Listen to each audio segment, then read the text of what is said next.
매일 찾아오셔서 내가 어디 있느냐 부르시는 아버지의 음성을 듣지 못하니 귀를 기울이지도 못하고 불러도 대답하지 못하였습니다.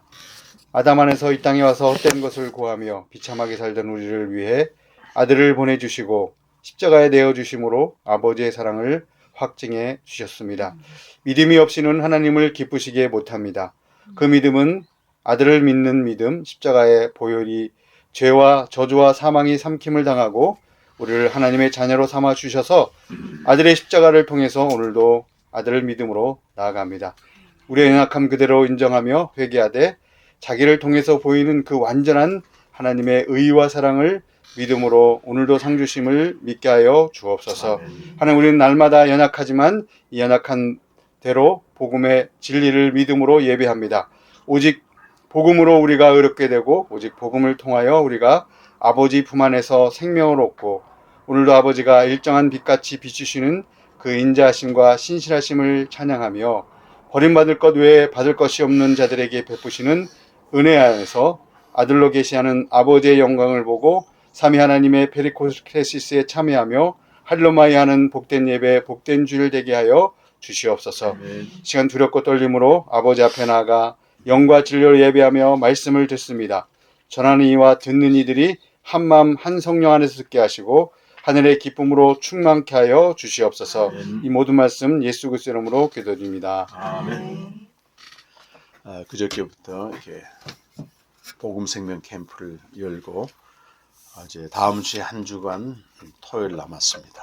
그래서 식사하고 들어오는데 우리 김승 전사님이 오늘 무슨 말씀 전해야 되나 그랬더니 캠프에 못 오신 분도 계시니까 복음을 전하라고 해서 제가 그 명령을 아멘하고 왔고 복음은 듣고 들어도 우리 영혼을 소생시키고 생명의 충만함으로 인도합니다.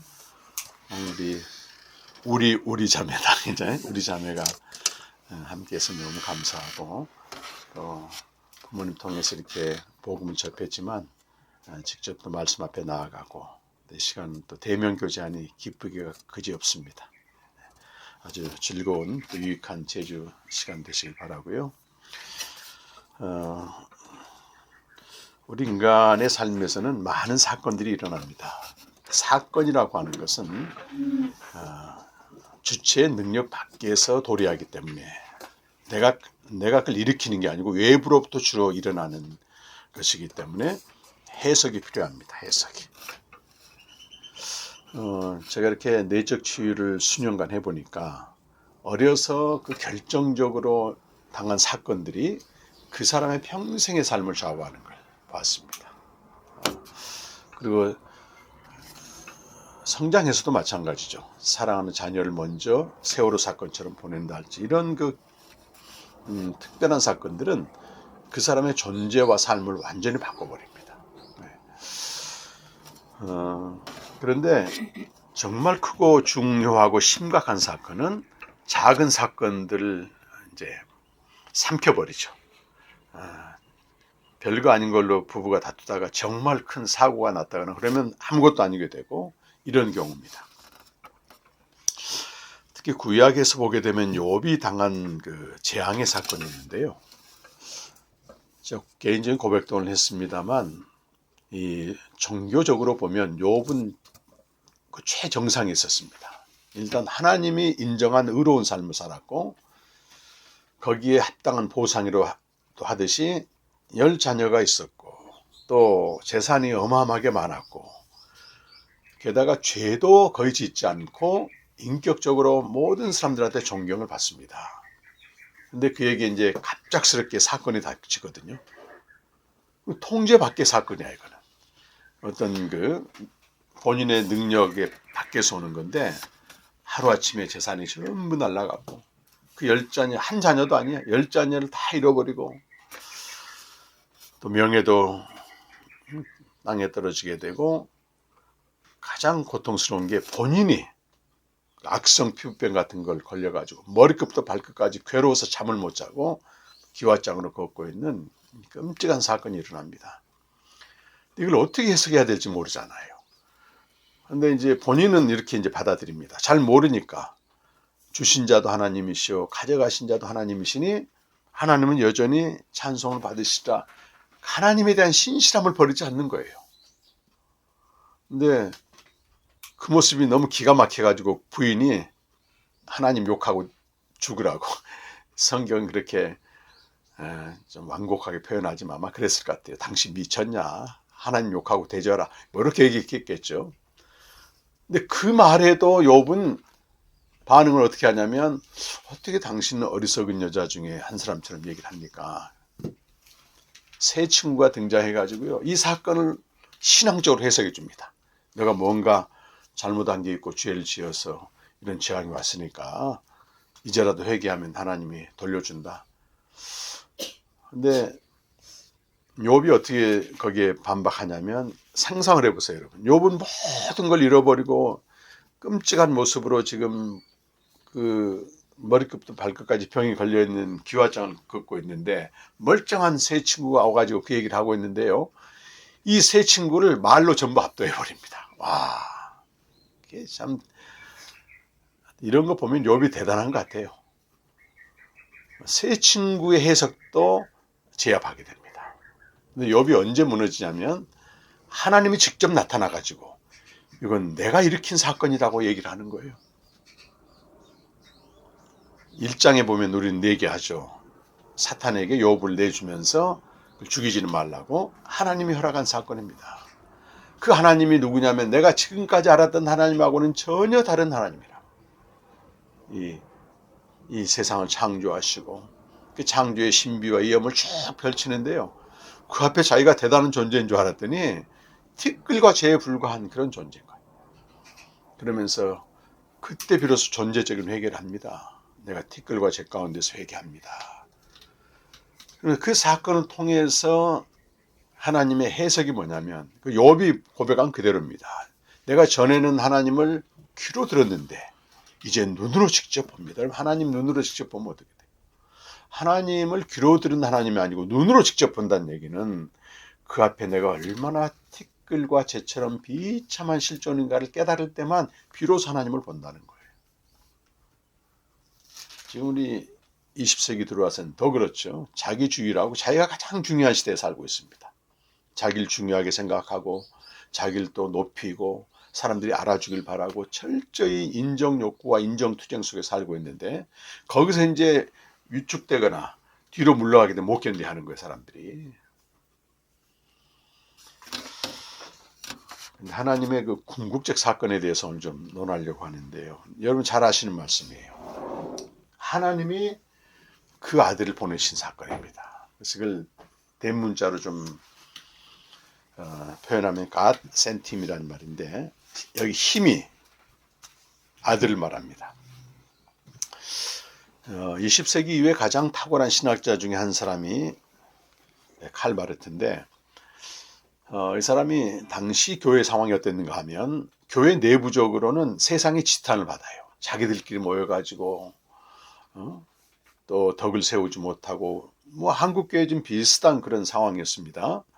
세상의 존경을 받는 교회가 아니고 지탄을 받는 교회였고 또 한편으로는 그 대척점에 누가 있었냐면 자유주의자들이 있었어요. 이 사람들은 이 세상을 하나님의 공의와 정의로 바로 세우자 해가지고 뛰쳐나가가지고 소위 정치 운동을 하는 사람들이었습니다. 그러니까 우리하고 좀 비슷한 상황 같아. 교회의 정치화가 있고 내면적으로는 많은 분열과 갈등과 세상 사람의 지탄을 받는 이런 교회에 그냥 하게 되면 세상 사람들 인식이 어떨 것 같아요, 여러분? 불교나 가톨릭보다 훨씬 떨어집니다, 여러분. 그 작년에 조사한 거 보니까 만약 당신이 종교를 갖는다면 어느 종교를 갖고 싶습니까? 했더니 뭐 불교가 제일 많고 20몇 프로, 또 가톨릭이 또 20몇 프로, 기독교는 6%예요, 6%. 100명 중에 불과 6명만 교회에 대한 인식을 가지고 있는 거잖아요. 그런 지금부터 정확히 100년 전입니다. 서구 기독교. 그때 칼 바르트가 로마서 주석을 쓰면서 무슨 얘기를 꺼내냐면 하나님은 저 하늘에 계시고 우리 인간은 땅에 있다. 하나님과 우리 인간 사이에는 무한한 질적 차이가 있다고 하는 키르케고르의 말 인용해가지고 우리 인간은 아무리 종교적으로 노력해도 거의 갈 수 없는데 저 위로부터 하나님이 그 아들을 보내셨다. 그래서 이제 로마서 8장을 주석할 때는 로마서 8장 보게 되면 탄식하는 피조물 세계가 나오거든요. 허무한데 굴복하면서 모든 피조 세계가 탄식하고 있다는 거예요. 근데 거기에 유일한 하나님의 해답으로 그 독생자를 보내셨다. 가센팀이라는 말 그때 씁니다. 그것이 오늘 요한복음 3장 16절 말씀입니다. 여러분 너무 잘 아시는 말씀이죠. 잘 아시는 말씀일 겁니다. 요한복음 3장 16절 다 외우잖아요, 여러분. 우리 한번 외워보겠습니다. 시작. 하나님의 세상을 이처럼 사랑하사 독생자를 주셨으니 이는 그를 믿는 자마다 멸망하지 않고 영생을 얻게 하랍니다. 지난 2018년도에 100세 나이로 세상을 떠난 그 빌리 그리암 목사님 기억하실 겁니다. 전쟁 끝난 아이젠하워 대통령부터 그 트럼프 그 전 세대죠. 그때까지 많은 대통령들에게 가장 많은 조언을 했고 영향을 끼친 그 사람인데 이분이 50년 넘게 우리나라도 왔어요. 전 세계 다니면서 복음을 전했는데 복음 전한 내용이 요 말입니다. 요한복음 3장 16절 말씀. 그가 한 50년쯤 그 사회간지가 됐을 때 기자가 인터뷰를 했는데요. 제가 인터뷰 기사를 잠깐 그 대목만 본 적이 있는데 기자가 이렇게 물었어요. 아니 빌리 그레암 목사님 세상이 이렇게 변하고 있는데 어떻게 당신은 50년 전에 요한복음 3장 16절이나 지금이나 똑같이 전하고 있습니까? 그렇게 얘기를 하니까 빌리 그레암 목사님 하시는 말씀이 50년 전이나 100년 전이나 1000년 전이나 인간의 본성은 변한 게 없습니다. 외적으로 잘 살게 됐지만 인간의 본성은 변하는 게 없고 그렇게 살다간 다 멸망할 수밖에 없습니다.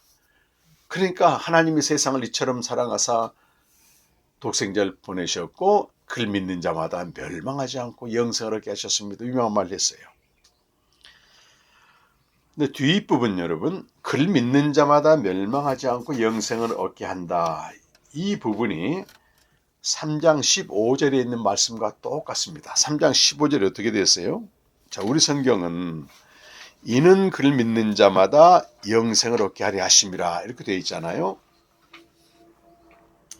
근데 초기 사본을 보게 되면 그를 믿는 자마다 하고 영생 사이에 뭐가 들어가냐면 멸망하지 않고 이게 들어가요.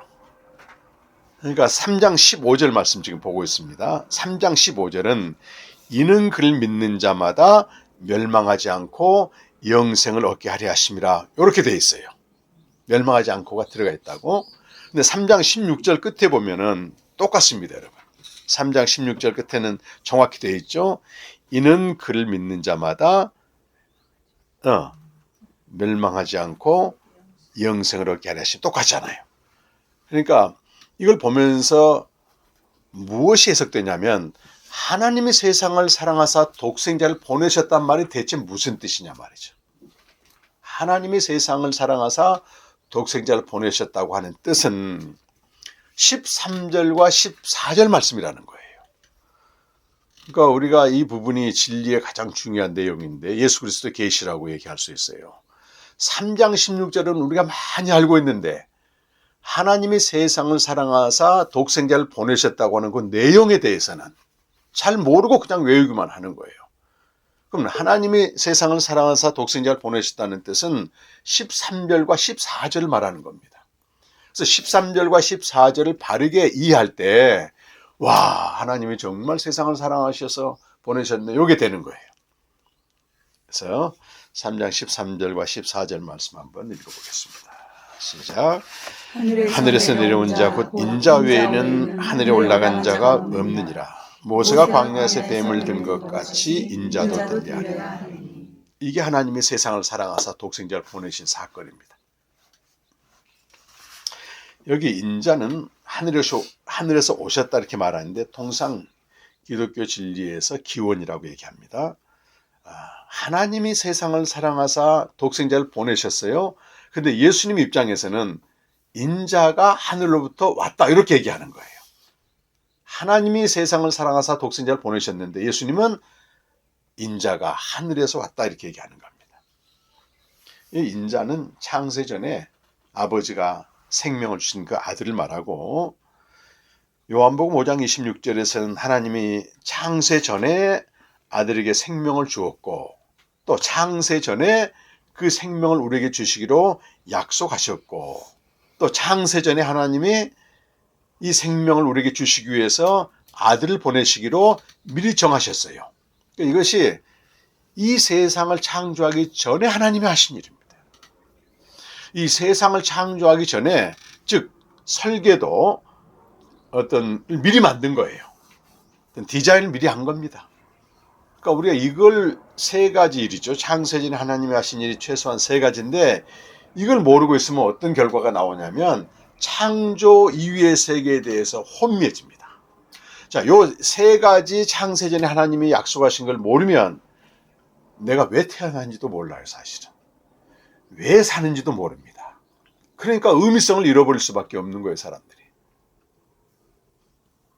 이번에 이틀 동안 그 캠프를 하고 이제 목사님 두 분과 제가 교제를 했는데, 이제 목사님 한 분이 그 얘기를 저한테 하는 거예요.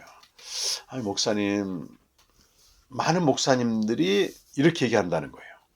아담이 죄를 지었기 때문에 예수님이 오셨다. 그렇게 알고 있다는 거예요. 아담이 죄를 안 지었어도 예수님이 오셨는가? 이걸 많은 사람들이 모른다는 거예요. 많은 목사들이 모른다는 거예요. 그러면서 저한테 이렇게 질문하더라고. 이런 캠프에서 그런 질문을 하면 목사님 어떻게 대답해야 되냐는 거예요. 제가 그 얘기했죠. 대부분 신학교에서는 조직신학을 가르칠 때 창조로부터 가르쳐요. 그러니까 창조로부터 가르치다 보니까 아담이 죄가 없었는데 죄를 지었어. 그 죄 문제를 해결하기 위해서 예수님이 오셨어. 이렇게 간단히 가르치거든. 그래서 그분들은 창세전에 하나님이 하신 일이 무엇인지 몰라서 그런 거다. 그런데 이걸 알게 되면은 금방 깨달아집니다. 아담이 죄를 짓든 안 짓든 창세전에 하나님이 생명을 주기로 약속하셨고, 창세전에 생명을 주기 위해서 그 아들을 보내시기로 미리 정하셨기 때문에 디자인이 이 세상을 창조하기 전에 다 됐다는 거예요.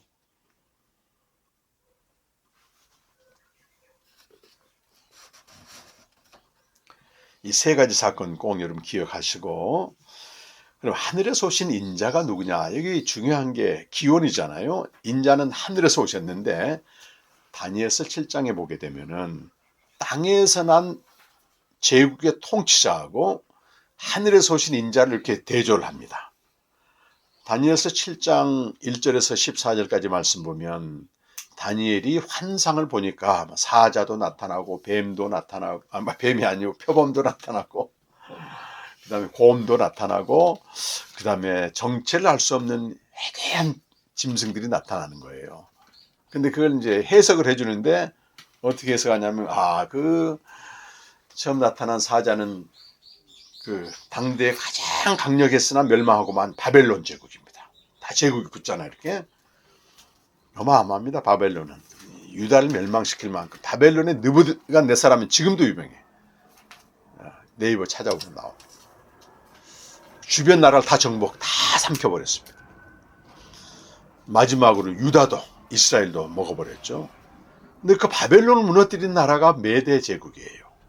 근데 메대 제국을 곰인가 이렇게 이제 나오고, 그 메대 제국을 무너뜨리고 전 세계를 평정한 나라가 페르시아입니다. 페르시아 왕자란 뭐 영화도 나오잖아요. 지금도 그게 벌써 한 2500년 전 이야기인데도 지금도 회자돼요. 그리고 그 다음에 나타난 이름을 알 수 없는 짐승은 알렉산더를 말해요. 알렉산더 뭐 영화도 얼마 전에 나왔잖아요. 이 사람들이 하나같이 뭐냐면 지상의 최고의 통치자들입니다. 그리고 다니엘서를 기록할 당시에는 알렉산더가 죽고 알렉산더의 4명의 장군이 알렉산더가 차지했던 그 제국을 분할 통치를 해요. 바로 북쪽은 지금 시리아 셀루코스 왕조가 다스렸고, 남쪽 이집트는 프톨레미 왕자가 다스렸고 이렇게 이스라엘은 가운데 끼어 있잖아요. 협공을 당합니다. 이스라엘은 계속해서. 작은 나라고 보잘것없는 하나님 믿지만 그런 나라였어요.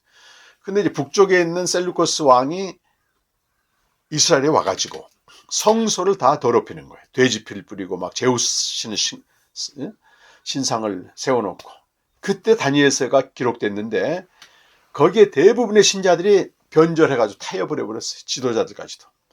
근데 다니엘서를 기록하면서 사람들이 이 제국의 나라는 너희가 보다시피 잠깐 있다 없어진 나라고 인자가 세우는 나라는 하나님의 나라며 나라와 권세와 영광이 그분께 있다 하면서 신앙을 지키도록 독려하는 겁니다.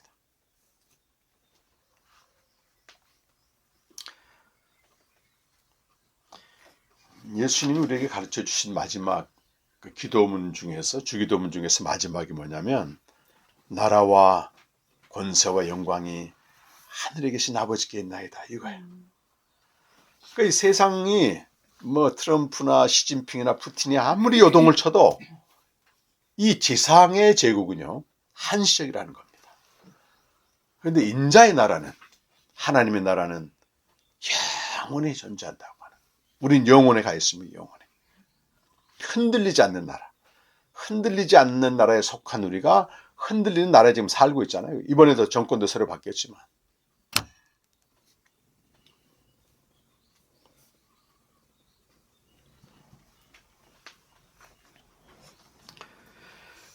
이 하늘이라고 하는 것은 눈에 보이는 스카이가 아니고 헤븐, 창세 전의 세계, 태초 만물이 영원의 세계를 말합니다. 특징이 뭐냐면 무한성과 항상성이에요. 무한성과 항상 현재로 존재하는 거. 하늘과 대조되는 땅은 세상이고 만물 안의 세계고 아래고 전도자의 말에 하면 해 아래 새 것이 없다. 해 아래를 말하고 여기는 유한성과 무상성이 특징이면서 풀의 꽃처럼 시들고 마르는 쇠락의 법칙을 가지고 있습니다. 베드로전서 1장 23절과 25절 말씀 보면. 근데 우리 모든 인간은 땅에서 나고 아래에서 나고 만물 안에서 태어나서 살아가는데 그 마지막은 가면 갈수록 키에르케고르의 말에 의하면 절망을 경험하게 되고 야스퍼스의 말에 의하면 한계 상황에 봉착한다는 겁니다. 그 칼 야스퍼스는 신앙이 있는 철학자인데 인간이라고 하는 인간의 실존, 이 사람은 굉장히 인간에 대해서 누군가를 고민을 많이 했던 사람이에요. 인간은 한계 상황에 이르렀을 때 비로소 자기를 의식한다고 되어 있습니다. 뭐 자기 잘난 맛에 사는 사람들은요, 자기가 누군지 사실 몰라요. 닫힌 방이라는 표현을 했는데 더 이상 뚫고 나갈 수 없는 닫힌 방에 이르렀을 때 인간은 자기를 비로소 의식하는데 그때 의식하는 자기 자신은 비참한 자라고 하는 것입니다. 그곳이 바로 신을 만나는 장소가 됩니다.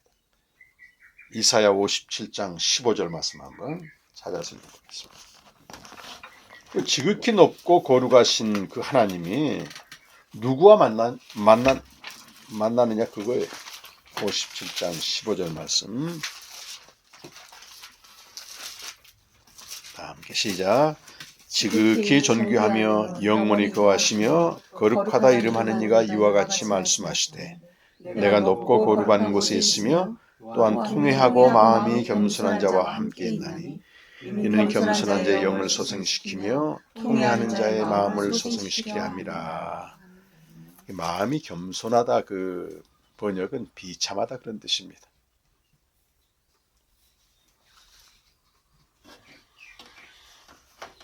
하늘로 만물 안에 갇혀있던 우리가 인자를 통해서 하늘에 있는 만물 위의 세계로 도약하는 것입니다. 그래서 키르케고르는 만물 안에서 절망하는 우리가 그리스도를 통해서 저 세계로 도약하는 이게 진짜 신앙이라고 얘기했습니다. 맞죠?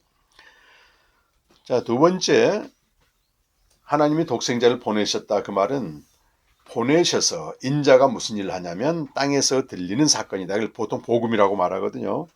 14절 말씀 보면 모세가 광야에서 뱀을 든 것 같이 민수기 21장 9절에 나오는 말씀이고 인자가 땅에서 들릴 것이다. 들리는 것은 그를 믿는 자에게 15절 말씀 보니까 영원한 생명을 주기 위한 하나님의 사건이라고 말합니다. 하나님의 사건. 자, 인자가 땅에서 들린다는 말은 요한복음 12장 옆에 있는 성구 12장 32절 33절 사도행전 2장 33절을 보면 그리스도의 죽음과 부활의 사건을 말하고 곧 복음인 것입니다. 인자가 땅에서 들리는 것은 십자가 죽음을 말하는데 인자가 땅에서 들릴 때 모든 사람을 그리로 이끌었어요. 그러니까 이건 우리가 알건 모르건 내가 그리스도와 함께 이미 다 죽었다고 하는 것입니다. 근데 그 사실을 내가 복음으로 받아들이면 그 한계 상황이 이룰 수밖에 없는 만물 안에 태어난 내가 그와 함께 죽고 만물 위의 세계로 도약하고 거기로부터 생명을 얻는다는 거예요. 신약시대 사도들이 전승한 복음은 그리스도의 죽음 장사된 부활 현현입니다. 고린도전서 15장 3절에서 5절 말씀인데요. 이것이 이제 모든 시대 교회가 선포해야 될 캐리그마, 설교입니다. 설교. 전승된 복음이라고 말하고 한번 읽어보겠습니다. 15장 3절에서 5절 내가 받은 것을 먼저 너에게 전하였노니 이는 성경대로 그리스도께서 우리 죄를 위하여 죽으시고 장사 지낸 바 되셨다가 성경대로 사흘 만에 다시 살아나사 게바에게 보이시고 후에 12 제자에게 와. 네 가지 사건이 나오죠. 성경대로 우리 죄를 위하여 죽으신 사건, 또 무덤에 장사된 사건, 사흘 만에 다시 살아나신 사건, 게바에게 보이신 사건, 그리스도의 사건이지만은 하나님이 일으키신 사건인 겁니다. 하나님은 그렇게 하신 겁니다. 그런데 이 네 가지 사건을 직접 본 사람들이 있어요. 그들이 누굽니까, 여러분? 12명의 사도입니다. 사도. 사도들이고 사도들은 직접 본 것을 전했어요. 그렇죠? 그러니까 직접 본 것을 전했다 해서 이 복음을 가리켜 사도들이 전승한 복음이다.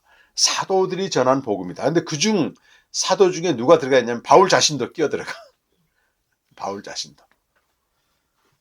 그래서 갈라디아서 뒤 조금 넘어가면 갈라디아서 1장 8절에 나오는데 갈라디아서 1장 8절 자 한번 읽어보겠습니다. 갈라디아서 1장 8절 시작. 그러나 우리는 사도들을 말해요. 혹은 하늘로부터 온 천사라도 우리가 너에게 전한 복음 외에 다른 복음을 전하면 저주를 받을지어다. 우리가 너에게 전한 복음이란 말은 사도들이 전한 복음을 말합니다. 사도들이 전한 복음 네 가지 구원 사건 아닌 것을 전하면 다른 복음을 전하는 것인데 그런 사람은 저주를 받는다고 하는 바울 자신을 포함해서 얘기하는 거예요. 그러니까 어떻게 해요? 이 네 가지 구원 사건은 모든 시대 교회에서 선포돼야 될 복음이라고 하는 것입니다. 다른 얘기하면 안 된다는 거죠. 엄밀히 말하면.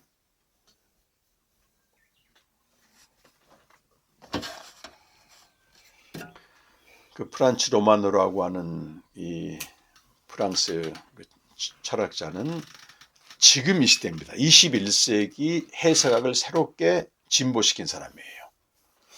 해석학은 20세기 아주 중요한 어떤 주제였습니다. 그렇잖아요. 어떤 사건이 벌어지면 해석을 해야 되잖아. 요백에 재앙이 일어났는데 다 각자 해석이 달라. 근데 하나님이 정확히 이제 해석을 해주니까 그 사건을 수용하고 받아들였는데 이제 한스 게오르 가다머는 해석학의 철학적 해석학의 권위자로 보냅니다. 100세 살았어 그 사람도. 1900년도에 출생해서 2000년을 살았더라고 100세를. 근데 그는 굉장히 중요한 일을 합니다. 우리가 이게 존재하는 거잖아요. 이게 각자가 존재하고 있죠 지금. 우리 이제 우리 자매는 30대인가? 그렇게 안 보이는데 30대. 우리 로빈이는 20대인가? 거기 30대인가? 그때 버렸어 벌써. 또 오아시스는 20대겠지. 여러분 40대, 50대가 있는데 이 각 사람이 성장해온 과정이 다 다르다 그 말이에요. 근데 그 성장하면서 내가 누구를 만나느냐, 어떤 사건을 만났냐에 따라서 내 존재가 형성이 돼요. 존재가 형성이 되면서 내 이해력도 형성이 되는 거예요. 우물안 개구리란 말 있잖아요. 개구리는 우물 안에만 살기 때문에 그만큼만 보는 거예요. 이렇게. 관점이. 근데 내가 어떤 이해하고 있는 모든 이해력을 총칭해서 전이해라고 말해. 이 전이해는 어떤 진리의 말씀을 통해서 깨져야 되는 겁니다.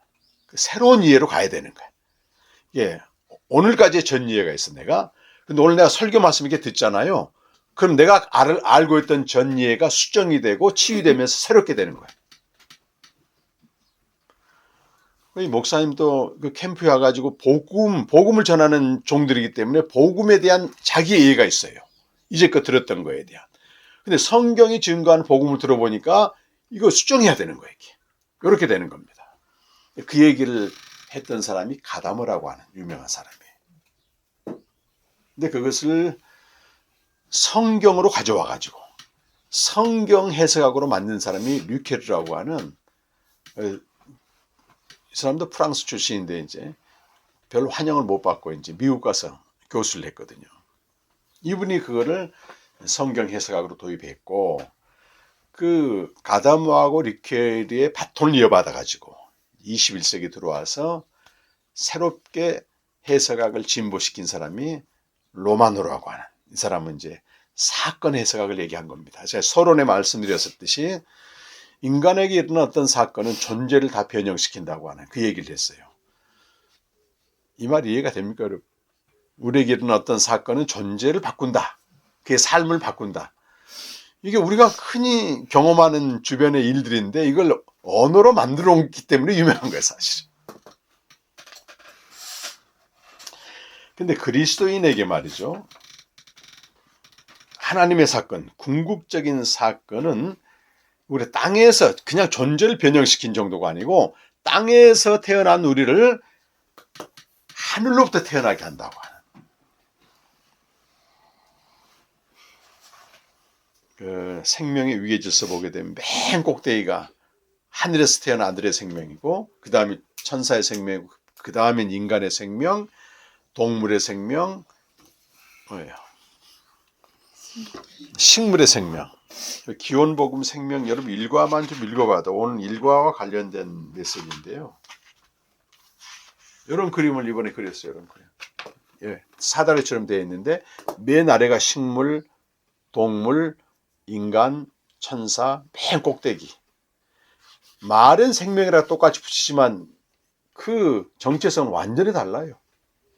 우리 인간은 땅에서 난 생명을 가지고 태어났는데 아들을 보내신 하나님의 사건으로 말미암아 저기 어디예요? 하늘로부터 나는 생명으로, 생명의 본질 자체가 바뀌어버리는 거예요. 생명의 본질 자체. 두 단계가 상승합니다. 한 단계 정도가. 그래서 이 복음을 기쁜 소식이라고 하는 겁니다. 다른 것 때문에 기쁜 소식이 아니고 3번 생명으로 살다가 그대로 죽으면 성공했든지 실패했든지 도덕적으로 뛰어났든지 비도덕적으로 살았든지 죄 지어서 천국 가는, 지옥 가는 게 아니고 3번 생명으로 태어나서 그대로 살기 때문에 멸망한다는 거예요. 멸망하지 않고, 그 말이 영생이 없으면 멸망한다는 거거든. 이건 인간에게만 허락된 선물입니다. 저는 강아지를 별로 좋아하지 않는데 우리나라 지금 반려견 강아지 기르는 인구가 1000만 명이 넘었답니다. 그러니까 제일 잘 되는 게 수의사들이에요. 수의사들. 제가 85년도에 처음 교회 출석했을 때 갈보리 교회 성가대가 있었는데 서울대 수의사 출신이 2명 있었어요. 근데 한 명은 갈 데가 없어. 그러니까 나이키 회사 취직해서 이렇게 열심히 하고, 또 한 명은 완전 실업자야. 근데 그 실업자 된 그분이 나오고 제일 절치는 거예요. 그래서 어떻게 사세요, 수사님? 아, 힘듭니다. 지금 이 시대에 태어났대, 이 시대에 활동했다면 이렇게 돈 많이 벌었을 거라고. 그러니까 85년도니까 한 40년 전만 해도요, 강아지 기른 사람이 별로 없었습니다. 이렇게 밖에서 기르는 사람들이 있었지. 근데 반려견 해가지고 뭐 집에다 들여놓고 이런 거 없었습니다. 아침에 이제 눈 뜨고 이제 잠깐 스트레칭 하라고 밖에 나가면 제일 반갑게 달려온 이가 방울이라고 하는 그 강아지예요. 제 체격이 등치가 이만한데 온갖 재롱 부리면서 자기 좀 한번 만져달라고. 아, 그러다 보니까 정이 드네. 그렇게 강아지에 대해서 비호감이었는데. 건 강아지가 아니지, 개지게. 큰 개니까. 근데 요즘이요, 자기가 기르는 반려견을 장례 치르는 그 문화가 생겼습니다. 우리 전사님이 잘 아는 분이, 이제 신영 전사님, 그분이 이제 잘 아는 분이 반려견 개 장례식을 하는데, 장례식장을 운영하는데 줄 섰대요. 줄 섰대. 돈을 긁어 모은대. 그리고 사람 장례하듯이 4명의 잘생긴 남자들이 제복을 입고 관을 옮겨 착착착착. 그리고 뭐 일주기 기념식도 하고요. 근데 내가 이 반려견을 아무리 사랑한다고 한들 이 생명이 바뀌냐 말이지, 사람으로. 안 바뀝니다, 여러분. 불쌍하기만 하지. 야, 얼마나. 근데 사람은 말이죠, 바뀌어야만이 되는 존재입니다. 날 때부터 가진 이 생명이 아닌, 그러니까 인간의 모든 악과 고통과 재난은 날 때부터 가진 이 생명으로 죄의 세력과 짝해서 사는 거지. 스스로 못 바꿉니다, 여러분. 정신 차려라, 그만해라, 끊어라, 안 되게 돼 있습니다. 다른 생명이 들어와야 돼요. 다른 생명.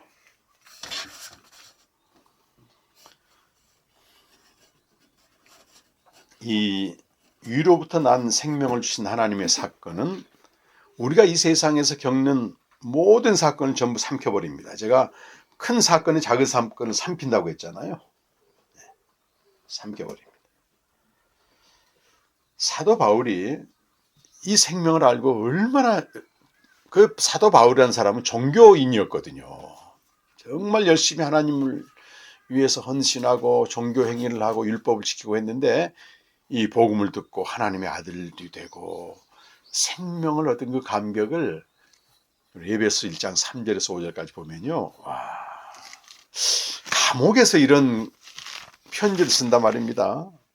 감옥에서 상황이 지금처럼 뭐 새끼 가끔 가도 고기도 주고 그런 감옥이 아니고 거의 굶어 죽어가는, 이 흙을 파서 거기다 집어넣어 놓고 온갖 곤충들이, 이런 감옥이에요. 근데 거기서 이렇게 겨우 편지를 쓰는데, 이야, 나 죽겠다, 어떻게 복음 전하다 감옥 갇혀가지고 하나님 이럴 수가 있어, 이게 아니고 말이죠. 에베소 1장 3절에서 6절까지 한번 읽어보겠습니다. 정말 이것이 뭐냐면 하나님의 사건이 일으킨 존재의 변화라고 하는 겁니다. 생명 얻은 자의 찬양이에요. 3절에서 6절까지 말씀 시작. 찬송하리로다. 하나님 곧 우리 주 예수 그리스도의 아버지께서 그리스도 안에서 하늘에 속한 모든 신령한 복을 우리에게 주시되 곧 창세 전에 그리스도 안에서 우리를 택하사 우리로 사랑 안에서 그 앞에 거룩하고 흠이 없게 하시려고 그 기쁘신 뜻대로 우리를 예정하사 예수 그리스도로 말미암아 자기의 아들들이 되게 하셨으니 이는 그가 사랑하신 자 안에서 우리에게 거저 주신 바 그의 은혜의 영광을 찬송하게 하려는 것이라. 바울은 복음을 전하다가 감옥에 갇혔고, 우리도 이 세상을 믿음으로 살다가 많은 사건을 당합니다, 여러분. 억울한 일도 당하고 비난도 받고 오해도 받고 하는데, 이런 크고 작은 모든 사건들이 창세전부터 선택하시고 생명을 주시고 하나님의 아들들이 되게 하시고 영적인 복을 이 준 사건에 비하면 별거 아니라는 거예요. 여전히 찬양하는 거예요. 이 어마어마한 사건을 일으켜서 우리에게 생명을 주시고 하나님의 아들이 되게 하신 목적이 뭐냐면 거저 주신 영광스러운 은혜를 찬송하라는 거예요. 그래서 하는 거예요.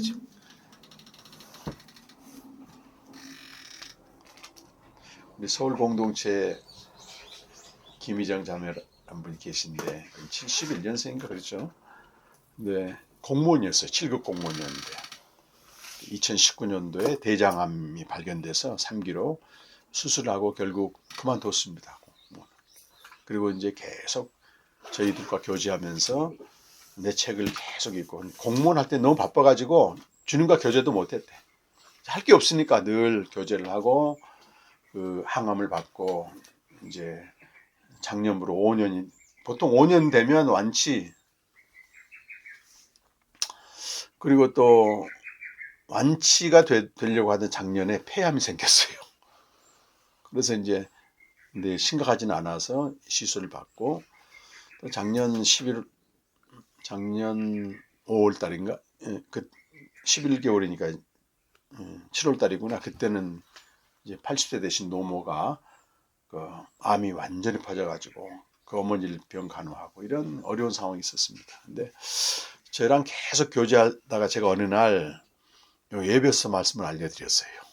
희정자매, 우리가 크고 작은 많은 일이 있지만 우리에게 생명을 주시고 아들 되게 하신 이 엄청난 하나님의 사건, 이걸 찬양하면 바울이 이렇게 찬양했다. 그래가지고 자매가요 매일 이걸 고백하는 거예요. 이 부분을 에베소서 1장 3절 가끔 만나면 이것도 하고 있어.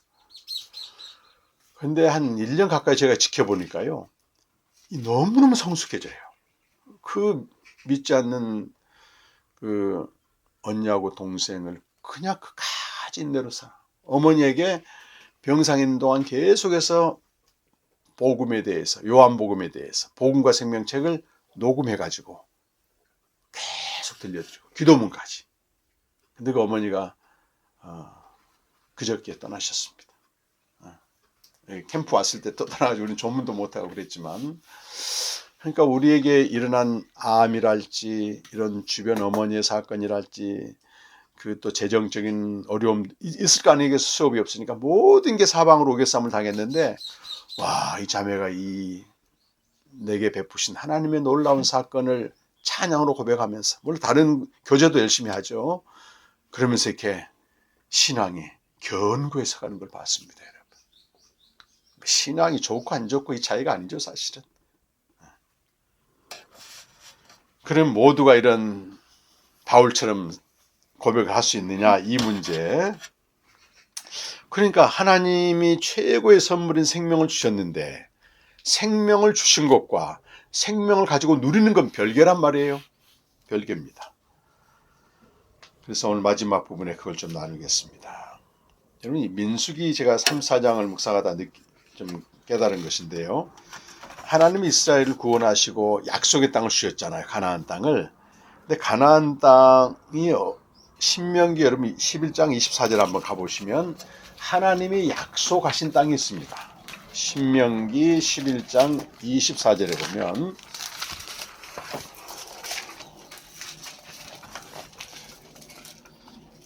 네, 다 함께 읽으실까요? 신명기 11장 24절 너희의 발바닥으로 밟는 곳은 다 너희의 소유가 되리니 너희의 경계는 광야에서부터 레바논까지와 유브라데 강에서부터 서해까지라. 그러니까 하나님이 정해준 경계가 어디냐면 저 이집트와 연결되어 있는 맨 아래에서부터 레바논 저 하마더기라고 하는 저 꼭대기까지. 그리고 시리아죠. 남쪽에서 북쪽까지는. 그리고 이 동쪽에서 서쪽까지는 그 유프라테스 강 바벨론 근처부터 지중해까지 어마어마합니다. 근데 한번 사사기 20장 1절 한번 가보세요. 실제 이스라엘이 차지한 땅은 얼마냐면 20장 1절 말씀 다 같이 한번 읽어보시겠습니다. 이에 모든 이스라엘 자손이 단에서부터 브엘세바까지와 길르앗 땅에서 나와서 그 회중이 일제히 미스바에서 여호와 앞에 모였으니, 여기에도 있고 다른 사무엘서에도 나오는데 이스라엘이 차지한 땅은 북쪽 단에서부터 브엘세바까지, 동쪽은 요단 동편 길르앗, 아주 작은 땅이에요. 그러니까 하나님이 약속하신 것은 무궁무진하다. 비교하자면 근데 이스라엘은 그 중에 일부만 갖고 살고 있고 나중에 이것까지도 뺏깁니다. 그러니까 이걸 뭘 말하겠습니까?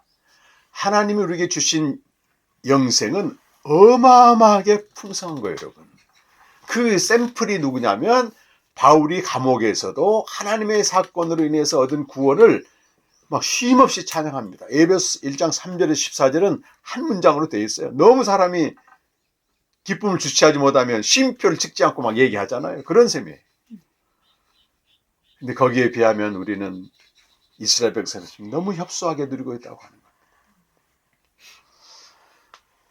그 주석가들은 이스라엘에게 약속된 기업과 이스라엘이 차지한 기업의 차이는 이스라엘의 불신앙으로 인합니다. 이렇게 얘기를 했는데 신약시대 우리의 영생을 얻은 것과 영생을 누리는 것의 차이는 다른 게 아니고 하나님의 사건인 복음에 연합되느냐 안 되느냐 거기에 달려있는 것입니다.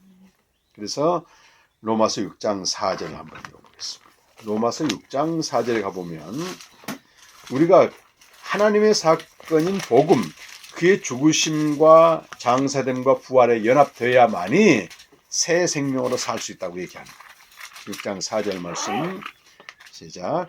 그러므로 우리가 그의 죽으심과 합하여 세례를 받음으로 그와 함께 장사되었나니 이는 아버지의 영광으로 말미암아 그리스도를 죽은 자 가운데서 살리심과 같이 우리로 또한 새 생명 가운데서 그 새 생명은 하나님이 주신 기업인데 3번 생명에서 1번 생명을 얻은 어마어마한 하나님의 사건인데 이 하나님의 사건이 내 존재의 변화를 가져오고 새 생명으로 살려면 조건이 뭐냐면 복음을 알아야 된다는 거예요. 안 그러면 하나님이 내게 아무리 큰 사건을 일으켰어도 내게 효력은 하나도 안 나타나. 그러니까 크고 작은 사건에 매여가지고 힘들게 사는 것입니다. 그래서 날마다 복음을 통해서 생명을 누릴 때 이게 생명의 교제입니다. 이것이 크고 작은 일상의 사건을 삼켜버리고 항상성의 기쁨과 감사, 항상 기뻐하라, 쉬지 말고 기도하라, 범사에 감사하라. 세상에서 빛의 자녀로 나타난다는 것입니다. 빌립보서 2장 15절 16절 읽고 기도하겠습니다. 이렇게 여러분 내적으로는 항상 기뻐하고 감사하며 살고 세상에서는 이렇게 살아가는 겁니다. 생명의 말씀은 여기서 생명의 복음을 말하고 매일 생명을 누리게 하는 복음을 붙들 때 우리는 이렇게 살 수 있다. 15절과 16절 빌립보서 2장입니다. 시작. 이는 너희가 흠이 없고 순전하여 어그러지고 거스리는 세대 가운데서 하나님의 흠없는 자녀로 세상에서 그들 가운데 빛들로 나타내며 생명의 말씀을 밝혀 나의 다름질이 헛되지 아니하고 수고도 헛되지 아니하므로 그리스도의 날에 내가 자랑할 것이 있게 하려 함이라. 생명의 말씀을 밝혀 이 말은 생명의 말씀을 굳게 붙잡고 이렇게 번역해야 더 정확합니다. 이렇게 할 때만이 우리가 어그러지고 거스르는 세상 가운데서 빛들의 자녀로 흠없는 자녀로 살아갈 수 있다고 하는 겁니다. 그러니까 신앙생활은 날로 먹는 게 아니에요. 거저되는 게 절대 아닙니다. 구원받은 것은 거저됐지만 제대로 믿으려면 주님과 교제를 해야 됩니다. 달라집니다. 그러면. 그래서 여러분 하나님이 일으키신 엄청난 사건인 복음이 우리의 존재를 변화시키고 또 이 땅에서 빛의 자녀로 살게 하는 그런 은혜가 있기를 간절히 축원합니다. 기도하겠습니다. 하나님, 우리가 요구하지 않았고 의도하지 않았지만 하나님은 창세 전부터 그 아들을 보내셔서 생명을 주시기로 약속하셨습니다. 그 약속이 있기에 오늘 우리가 태어난 목적, 아담이 창조된 목적이 해석이 됩니다. 이 생명을 얻게 하심으로 멸망하지 않게 하셨습니다. 우리가 크고 작은 죄를 짓거나 또는 이렇게 선한 행위를 하고 안 하고 이런 차이가 아니고 이 최고의 생명, 하나님의 사건이 주는 영생을 얻지 못하게 되면 누구나 절망과 멸망하는 자리에 갈 수밖에 없습니다. 이 큰 사건을 주신 이 영생을 날마다 누릴 수 있도록 그래서 옥중에 있는 바울이 그 극한 상황에서도 이 생명을 풍성히 누리면서 거저 주신 영광스러운 은혜를 찬송했듯이 우리도 범사의 하나님을 찬송하며 우리 일하는 크고 작은 사건을 넉넉히 삼켜 또 이 세상에서는 빛의 자녀로 나아갈 수 있도록 각 사람에게 은혜를 주시고 축복하여 주시옵소서. 예수님의 이름으로 간절히 기도하옵나이다. 아멘.